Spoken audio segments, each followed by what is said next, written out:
the Vice Chancellor of the University of Zimbabwe, Professor Paul Nofumo, the Honorable Vice President, General Retired, Dr. C.D.J. Chwenda, Honorable Vice President, Colonel Retired, KCD Mohadi, the Minister of Defense, and ZANU-PF National Chairperson, Honorable Comrade Osizetu Chiguri Rashidi.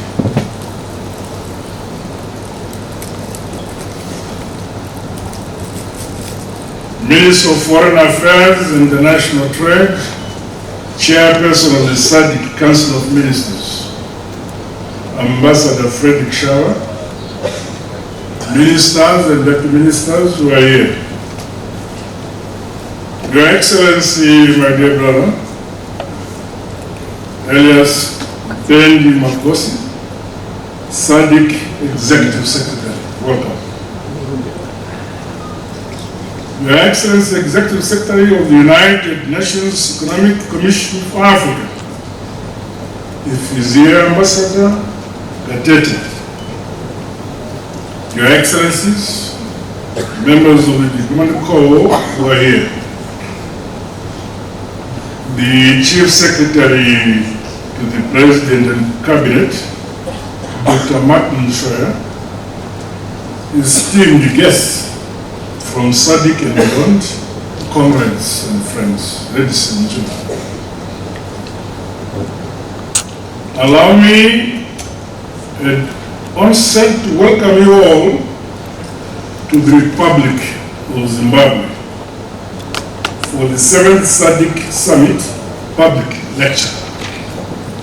This event is one of the precursors to the fourth Ordinary Summit of SADC Heads of State and Government to be held here in Harare in the next 2 days.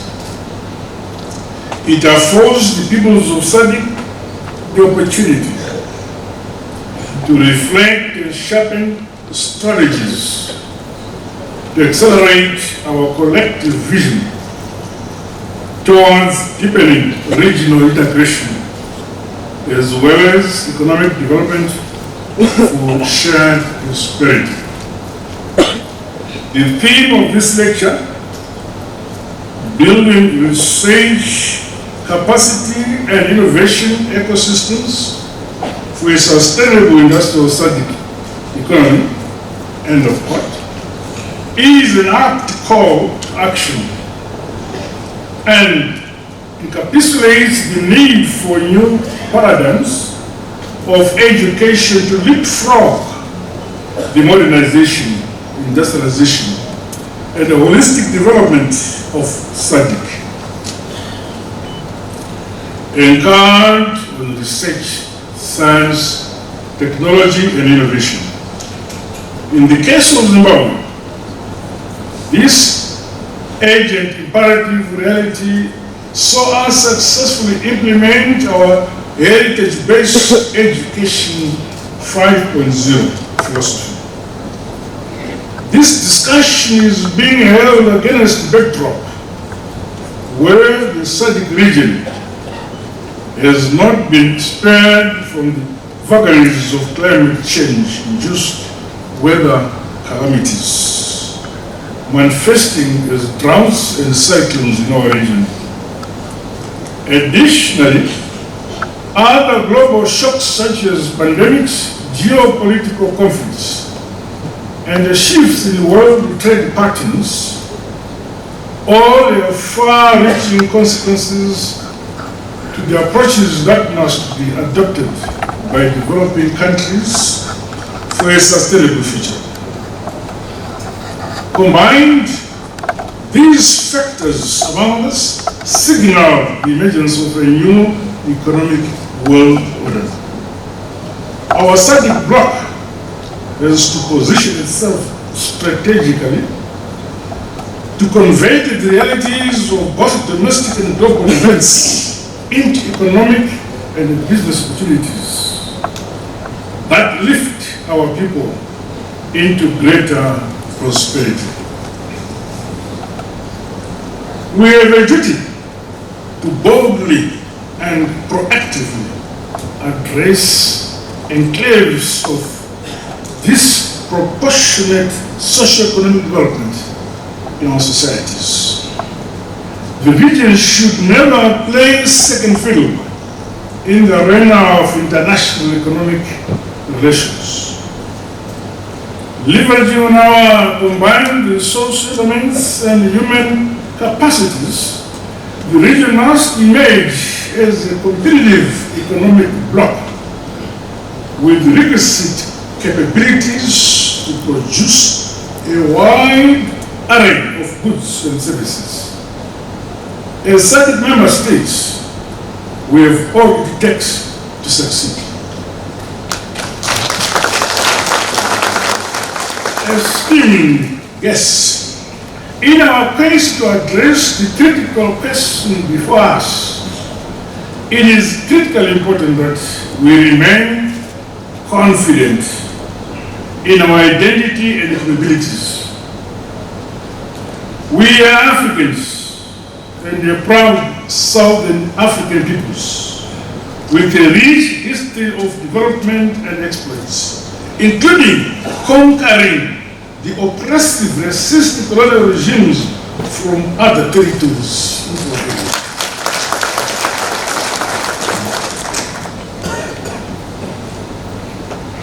In Zimbabwe, we say,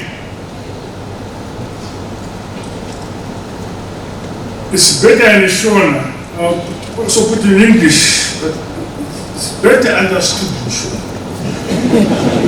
Nika ino waka, Igbo tomba, Igbo na matibanile.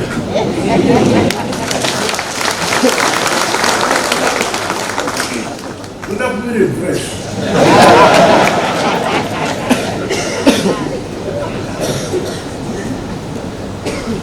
For the benefit of those who would understand Shona, a country is built, governed, and prayed for by its own people. This underscores the weighty responsibility we all carry to drive development in our countries from both an individual and collective standpoint. Gone are the days where we depended on people from elsewhere to develop our economies, provide services for our communities, and avail goods for our industries and commerce. The forebears and founding fathers of SADC fought for the political liberation, the democracy, the independence, and freedom we are presently enjoying. This current generation of SADC citizens, yourselves, should take deliberate steps to exit perpetual dependence. It is at such forum that we should identify the goods being currently imported into the region so that our talented innovators and vibrant institutions and the young generation can lead in import substitution.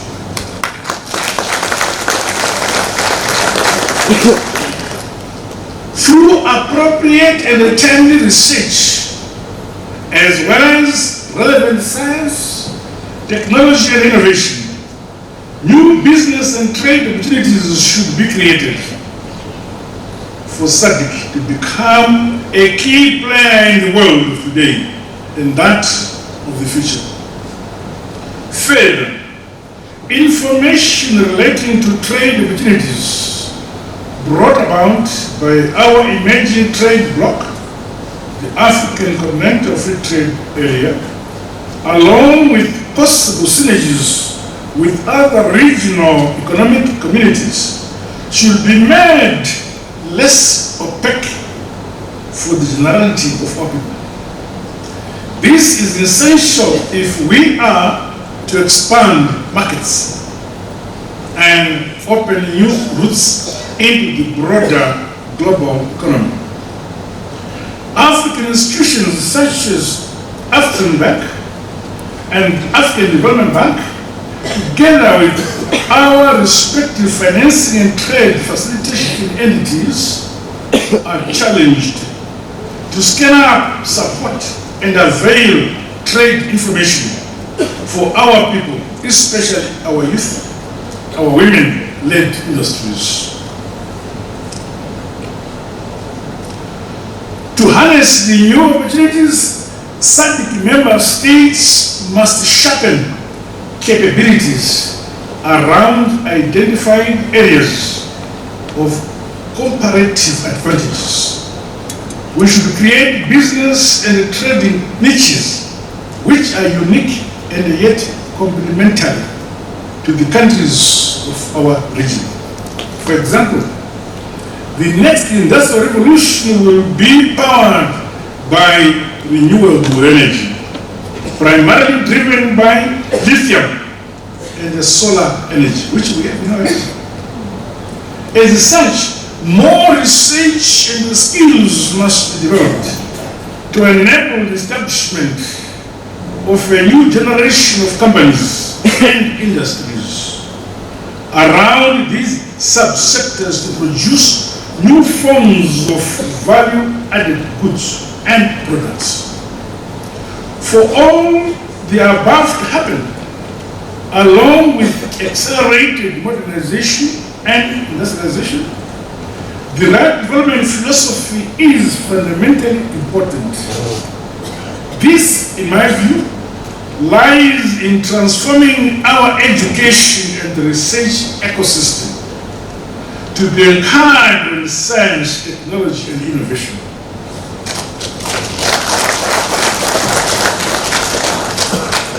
As the people of SADC,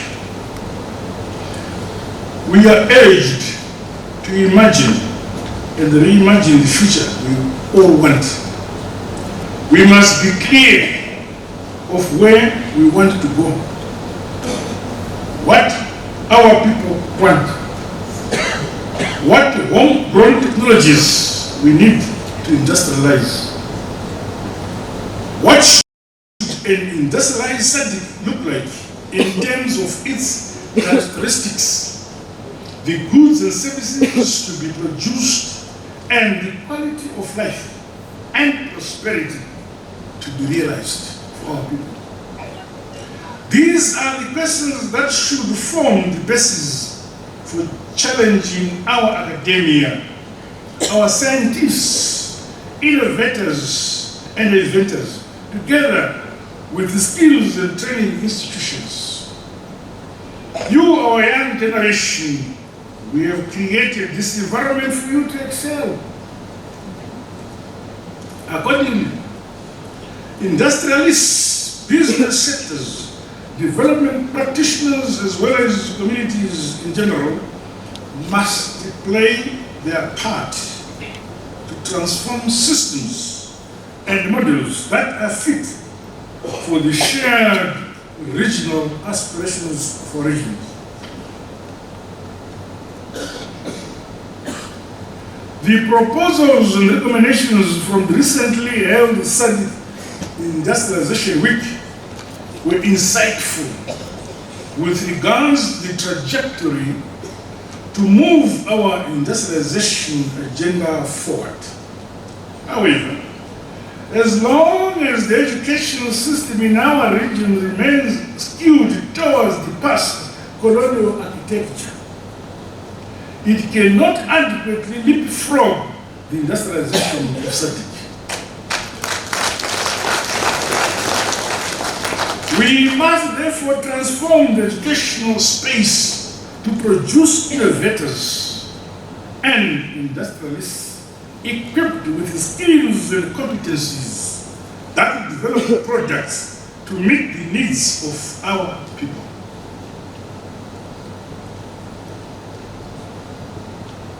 In Zimbabwe, our heritage-based Education 5.0 philosophy embraces research, innovation, and industrialization as important mandates for all levels of the education sector. Memorizing Shakespeare does not produce protests or thieves.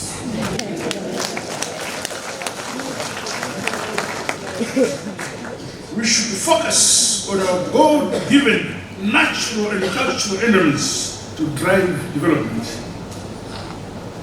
The appropriate research and innovation are fundamental to the advancement of both our domestic and regional development agenda. With the correct configuration of our education, innovation, science and technology ecosystems, we can unlock maximum value from our natural resources and the human capacities. The change of the education framework has seen my government setting aside a specific budget for innovation, research, and development. I say to my Minister of Science and Technology, here is the budget. Tell our girls and boys at our universities to dream and dream. Make products and services. Praise those who succeed and praise those who fail.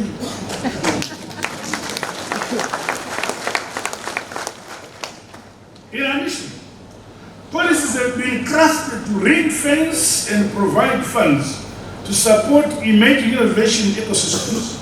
This has resulted in the establishment of innovation hubs, industrial parks, science parks, and incubation centers across all institutions of higher education in Zimbabwe. We fund all our institutions of higher learning for our boys and girls to waste demand. Imagine. Out of 100 cases, we may have 3 5 successes. 95 is wasted, but that is progress. Through the new education framework, our young people in the universities and colleges have exhibited immense capabilities, zeal and determination towards building a modern and industrialized Zimbabwe.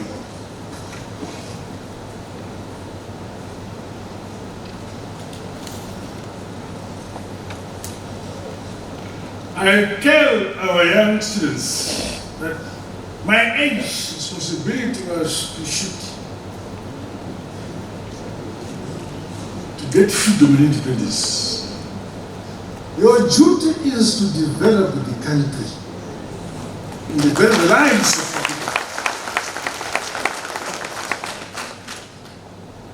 In the last 5 years, we have increased the number of teacher training colleges that produce science teachers to ensure that all schools, in particular those in the remote areas, offer science and ICT-based learning. No place and no child is being left behind. This has ultimately broadened the pool of students transitioning to colleges and universities following the science and technology pathways. In this way, we are building the critical mass of scientists and technologists to deliver an innovation-led and knowledge-based economy. I may not know what it means, but I think they know what they must do.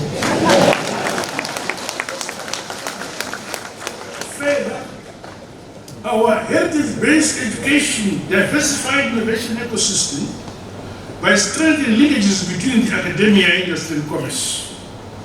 This transformative education system has started to bear fruit in this country. We have seen the emergence of various innovation and patents as new forms of assets.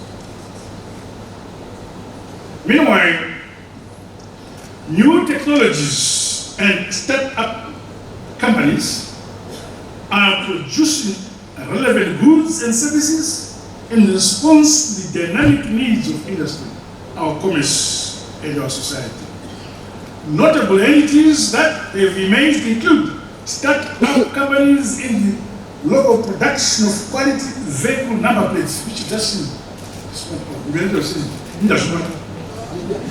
Science-based livestock production system for growing the national herd, a national pathology research and diagnostic center for providing health diagnostic services, wine and juice producing plants from our local indigenous foods, as well as another in the production of medical oxygen and industrial gases. Let me talk about this medical oxygen. Coffee. How can I write coffee? Oh. Some problem came called COVID. And because Zimbabwe was on sanctions, we were listed at the bottom, even if we had applied to procure the medicines, we were put at the bottom because we were on sanctions. So I say to our science students, please, dream and they produce what they are denying us. Before they could allow us now to buy, we're now producing better than what they were producing.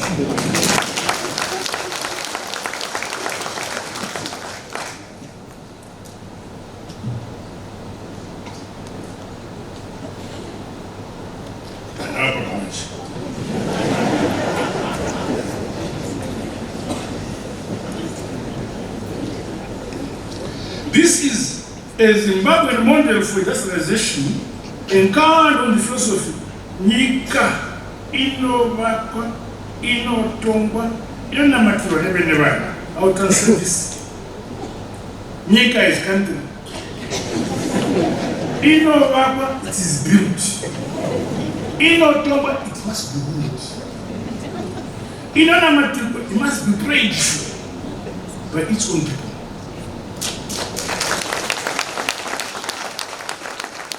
No people from another country who commit themselves to build your country. No people from another country who rule your country in the manner you want to rule yourselves. No people who pray for your country in the manner you want to pray for yourself, for your country. But rule yourselves, pray for yourselves. Build your country yourselves. These three. This is what is in heaven.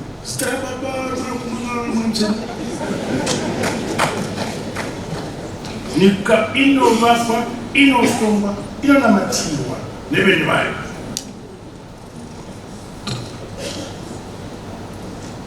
Zimbabwe is ready to share experiences of this journey with SADC member states as we evaluate, review, and restructure our respective education model to drive the industrialization and the modernization of the bloc. Distinguished guests, ladies and gentlemen, comrades, SADC has unique opportunities that position us for success. We have all the requirements to become an economic power on the global arena. We are endowed with a rich resource base, resilient and interconnected people, vast arable land for agriculture, a wide array of minerals, some we have not discovered, a good climate, abundant wildlife, as well as rich culture.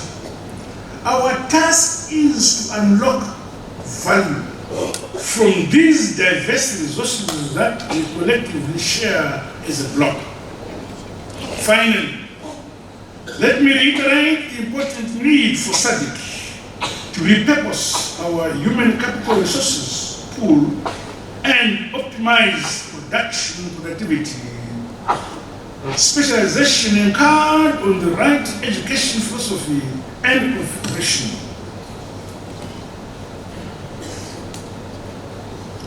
To achieve this, the The programming of our new education system should be aligned to the abundant and the key resources distributed across SADC bloc. I therefore challenge member states to further reflect on these critical issues as we reorganize and mobilize to drive forward our modernization and industrialization agenda through the requisite knowledge, research, innovation, and new technologies. No one and no member state must be left behind. The future of SADC is in our hands. Siyabonga. Tunatenda. Asante sana, merci beaucoup. Obrigado. Thank you.